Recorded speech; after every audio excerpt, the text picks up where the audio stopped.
Mesdames, Messieurs, bonsoir et bienvenue dans cette édition d'information. À la une de ce journal, faut-il s'attendre à un éventuel accompagnement de la CEDEAO à la transition guinéenne? En tout cas, une délégation de l'institution sous-régionale séjourne à Conakry depuis jeudi. Objectif, échanger avec la junte militaire sur la période transitoire dans le pays. À suivre dans cette édition d'information. Et puis, l'humanité a célébré ce vendredi 29 octobre la journée internationale de l'AVC, les accidents vasculaires cérébraux. Quelles sont les causes, conséquences et comment soigner cette maladie? Élément de réponse dans cette édition d'information. Comme annoncé dans les titres, une délégation de la CEDEAO séjourne à Conakry depuis jeudi. Objectif, échanger avec la junte militaire sur la période transitoire dans le pays. Un acteur de la société civile guinéenne a exprimé son point de vue face à cette visite successive de l'organisation ouest-africaine. Mariam Kindibari et Moustapha Diané pour le reportage. C'est la troisième visite de la délégation de la communauté économique des États de l'Afrique de l'Ouest depuis la prise du pouvoir par l'armée le 5 septembre dernier. La commission qui a été reçue ce jeudi à Conakry par les nouvelles autorités vise à discuter avec la junte pour la réussite de la transition en Guinée, une mission que partage cet acteur de la société civile. Vous savez, la CEDEAO de coutume a un rôle primordial à jouer dans le cadre de la conduite de la transition dans notre pays, et voire même dans tous les pays africains et de tous les pays de l'Afrique de l'Ouest. En tout cas, le discours d'introduction est rassurant, parce que ça va dans le cadre de l'accompagnement technique de la CEDEAO envers la Guinée pour une transition réussie et apaisée. Cependant, il invite le président de la transition à avoir un discours rassurant avec la CEDEAO. D'avoir des discours rassurants, des discours diplomatiques envers la CEDEAO, et de ne pas aller vers des discours, radicaux, d'utiliser la diplomatie pour qu'il puisse s'attendre avec la CEDEAO, afin que le pays puisse bénéficier de l'accompagnement technique, non seulement de la CEDEAO, mais aussi de l'opinion internationale. Et pour accompagner notre pays, parce qu'aujourd'hui on en a vraiment besoin d'accompagnement technique, d'accompagnement financier pour réussir la transition. Pour lui, la communauté internationale doit comprendre les préoccupations des Guinéens et les accompagner avec les nouvelles autorités pour que la Guinée puisse être reconnue dans le Conseil démocratique.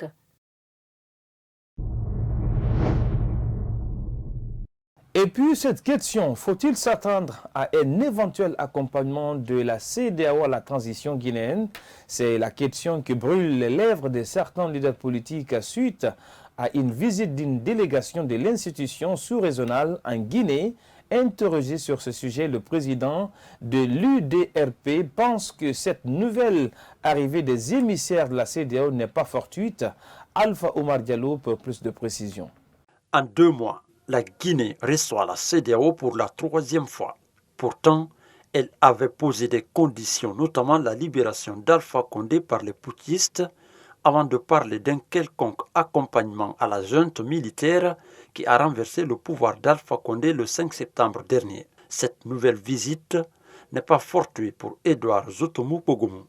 Alors, cette fois-ci, je remarque avec satisfaction que le discours a énormément changé, que l'arrivée de la délégation maintenant là, c'est juste pour se rassurer, prendre la température des événements et puis se rassurer comment est-ce qu'ils peuvent essayer d'accompagner le processus au lieu d'essayer de le combattre. Depuis le coup d'État orchestré par les forces spéciales, la CEDEAO tient à ce que Alpha Condé soit libéré avant toute négociation. Le président de l'Union démocratique pour le renouveau et le progrès pense qu'il doit d'abord répondre aux accusations portées contre lui. Au lieu de courir pour qu'on dise libérez monsieur, libérez tel, on le laisse, il va répondre s'il y a des accusations, les chefs d'accusation contre lui, il va répondre, et puis en fonction de ce que la justice trouvera, on le laissera. Alors qu'il était l'un des candidats aux dernières élections présidentielles, avant d'être retiré de la liste, Edouard Zotomou s'en souvient. Tout le monde sait. Au départ, quand on disait que M. Condé nous avait retiré la liste simplement par calcul politique, Beaucoup ne l'avaient pas compris. Maintenant, ils se rendent compte parce que ceux-là même qui étaient chargés de faire ce sale travail sont en train de confesser. On nous a retirés de la liste pas pour autre raison, c'était une question purement politique. Depuis la chute d'Alpha Condé au pouvoir, l'heure est à la phase des nominations des membres du gouvernement qui doivent conduire la transition jusqu'à l'organisation des prochaines élections présidentielles. En attendant d'être situés sur la date, certains politiques ont déjà commencé des rencontres avec leurs militants à la base. Comme annoncé dans les titres, l'humanité a célébré ce vendredi 29 octobre la journée internationale de l'AVC, les accidents vasculaires cérébraux. L'objectif principal était de sensibiliser le maximum de personnes à cette grande cause de santé publique. Alors, quelles sont les causes, conséquences et comment soigner cette maladie? Pour répondre à cette question, nos reporters Bintou Souma et Ibrahima Paï Kamara ont rencontré un médecin généraliste. Suivez. Les accidents vasculaires cérébraux, communément appelés AVC, sont des maladies définies comme étant un trouble de la circulation sanguine du cerveau. On distingue deux types d'accidents vasculaires cérébraux, les infarctus cérébraux et les hémorragies cérébrales ou méningées. C'est pourquoi, vu son importance, la journée du 29 octobre est instituée pour sensibiliser sur son danger. Les causes sont énormes selon ce médecin. Donc ce sont des petites vaisseaux qui sont au niveau de la tête qui s'explosent et en même temps le sang arrive à passer au niveau de la cage crânienne. Et parmi les facteurs, nous avons les vices. Et parmi les vices, nous avons la consommation du café noir, la consommation de la cigarette, la consommation de l'alcool, la consommation de la drogue. À ceci aussi, nous pouvons aussi ajouter aussi le stress, avec aussi le surménage et y compris aussi certaines maladies qui peuvent aussi créer aussi des AVC. Une déformation de la bouche, exemple, lorsque la personne sourit, le sourire n'est pas symétrique, une faiblesse d'un côté du corps, bras ou jambes, des troubles de parole sont quelques signes énumérés par ce médecin.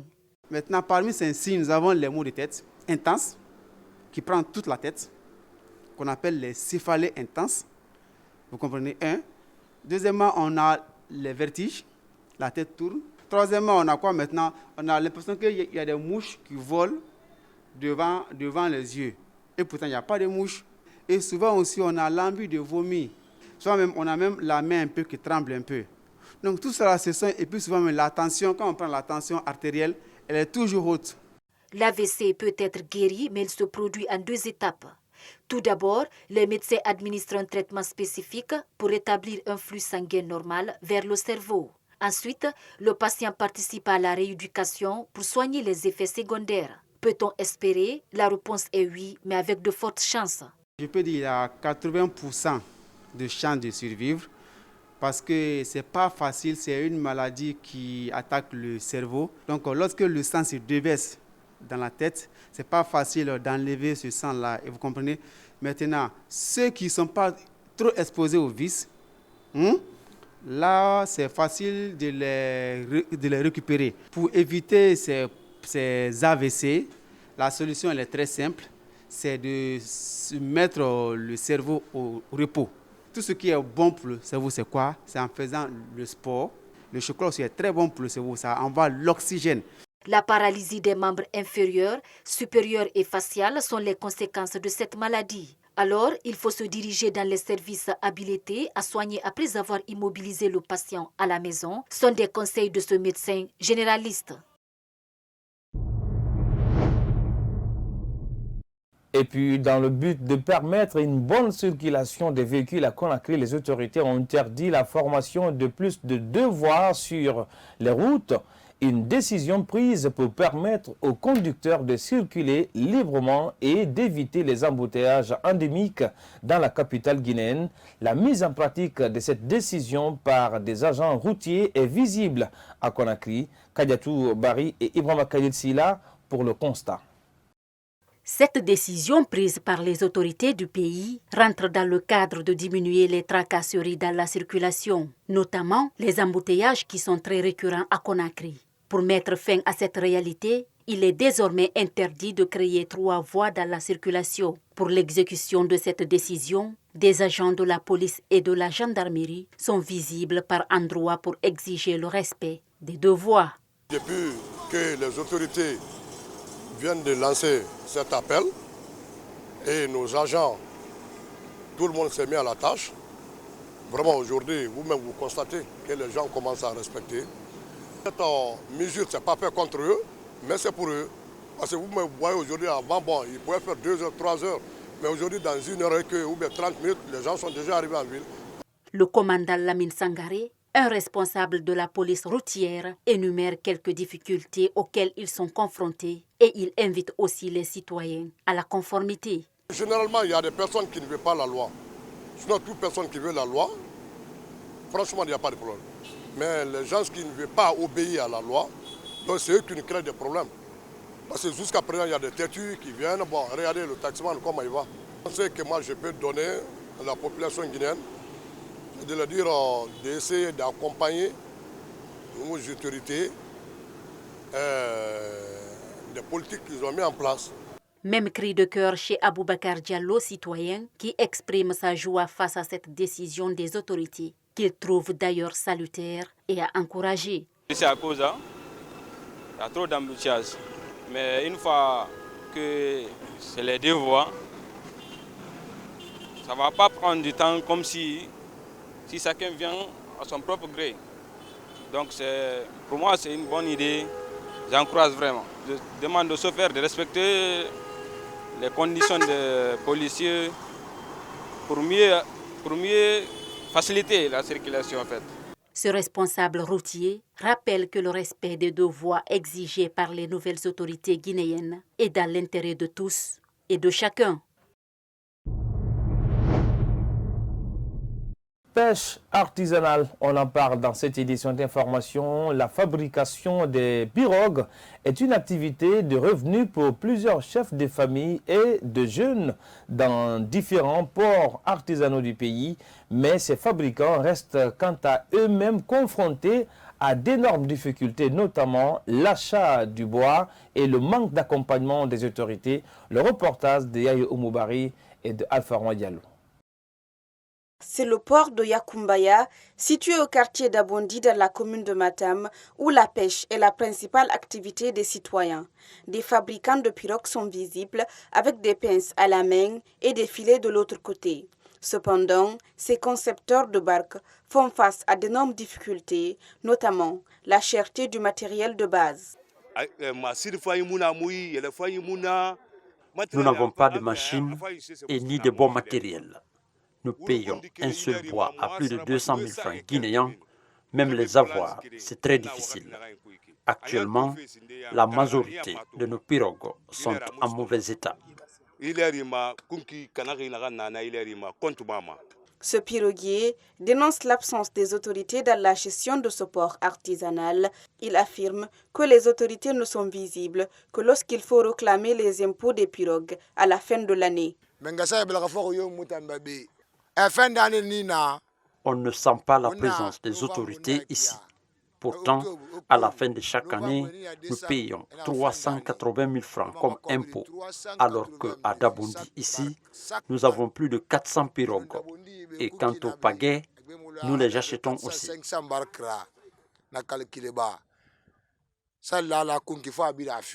Au-delà de ces difficultés, la présence en mer des étrangers inquiète ces piroguiers artisanaux qui vivent de la pêche locale. Ils les accusent de mauvaise conduite. Nous n'avons pas la paix du cœur parce que nous avons appris que les Ghanéens doivent venir. Ces Ghanéens sont des étrangers. Ils attrapent les poissons locaux jusqu'à ce qu'ils pourrissent. Et après, ils les jettent en mer. La régulation de la pêche artisanale à Yakumbaya, la nécessité d'avoir une route digne de nom et l'assistance du ministère de la Pêche sont entre autres le cri de cœur de ces hommes qui passent la majeure partie de leur temps en mer dans le souci de ramener du poisson. Direction à présent vers l'intérieur du pays, plus précisément dans la ville de Karamoko Alpha Molabé. La course pour le Conseil national de la transition divise la jeunesse de l'Abbé. Le travail effectué ce jeudi par la commission spéciale de dépouillement mise en place par la direction préfectorale de la jeunesse est vivement contesté par certains candidats malheureux. Idrissa Sampérine Diallo depuis la région foutanienne. Dans le cadre de la désignation du représentant de la Moyenne-Guinée au Conseil national de la transition, chaque préfecture de cette région naturelle est appelée à sélectionner un candidat qui va affronter les représentants des autres préfectures de sa région administrative. Ainsi, 2 candidats retenus à Mamoung et Labé seront en compétition pour le poste de représentant de la Moyenne-Guinée recherché. Pour cette course, la préfecture de Labé a bouclé hier jeudi son processus d'enregistrement et de dépouillement des dossiers de candidature. Finalement, avec les documents que nous avons soumis et les critères qui étaient énumérés que nous avons pris en compte, le jeune du Dakar Diallo a été choisi. Un des candidats malheureux à cette compétition primaire accuse la commission de dépouillement d'avoir usé de favoritisme pour désigner un protégé du directeur préfectoral de la jeunesse de l'Abbé. Mais cette commission n'a pas joué ce rôle parce qu'elle n'est pas restée dans le cadre des critères édictés par le ministère de la jeunesse. La raison maîtresse qu'ils ont invoquée pour faire échouer notre candidat, la CPR sur laquelle il s'est présenté, n'a pas d'employé résident à l'Abbé. Ils ont dit tout simplement que le CPR doit être en concertation pour désigner le représentant. Pour qu'une CPR puisse devenir un représentant, il faut qu'elle ait au moins 2 employés. Ils n'ont pas dit que ces employés doivent résider à l'Abbé ou à Sylvia ou à Conakry. Sur la question, la commission de dépouillement rassure avoir été esclave des critères édictés par le document du ministère de la Jeunesse. On a considéré que si nous demandons des employés d'une structure CPR, c'est dans la région. Et d'autres ont compris ou en tout cas ont voulu faire croire ou voulu que l'on considère que c'est la CPR, que ce soit nationale ou internationale. Joint au téléphone, le directeur préfectoral de la jeunesse de l'Abbé a indiqué s'en tenir aux résultats de la commission de dépouillement qu'il a mise en place pour les besoins de la Cour. Page sport de ce journal, le comité national olympique et sportif guinéen a tenu sa 14e assemblée générale extraordinaire ce vendredi à Conakry. Cette journée a été mise à profit par les acteurs du sport guinéen pour faire des propositions afin de sortir le secteur de l'ornière. Ibrahim Diallo pour le reportage. Le comité national olympique et sportif guinéen était réuni ce vendredi 29 octobre 2021 pour sa 14e assemblée générale extraordinaire. À cette occasion, le président du comité a évoqué quelques mots dont souffre le sport guinéen. À nos jours, nous sommes conscients des difficultés auxquelles sont confrontées les fédérations sportives nationales en notre pays. Ce sont entre autres l'insuffisance et la mauvaise